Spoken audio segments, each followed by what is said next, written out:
จึงจางและควันคล้ายกันจนบางทีไม่อาจรู้แต่อยากจะถามดู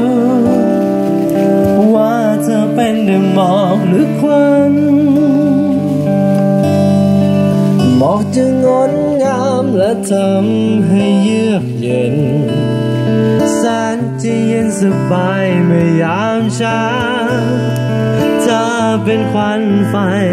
ถึงจะบางเบาหากเข้าในตาเราก็คงจะทำให้เสียน้ำตาเธอเป็นอย่างไรฉันอยากรู้เพราะฉันดูเธอไม่ออกแต่ยังคงไม่เข้าใจบางทีเธอเป็นเช่นหมอกขาวแล้วบางคราวก็เป็นเหมือนควันที่ฉันนั้นชักไม่มั่นใจเพราะเธอฉันต้องเสี่ยงกับควันไฟจะเตรียมตัวและเตรียมใจถอนตัวเพราะว่ากลัวจะเสียน้ำตา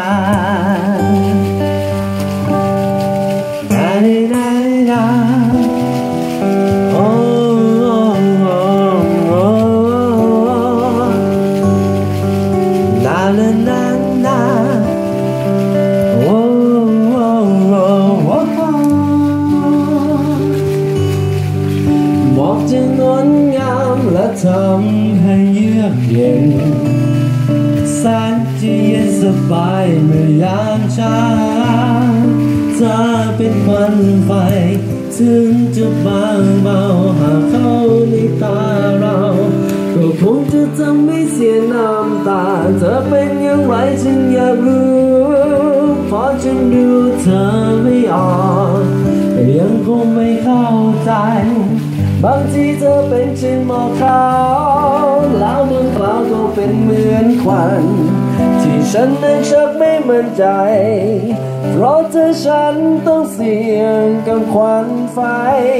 จะเตรียมตัวและเตรียมใจซ่อนกลัวเพราะว่ากลัวจะเสียน้ำตา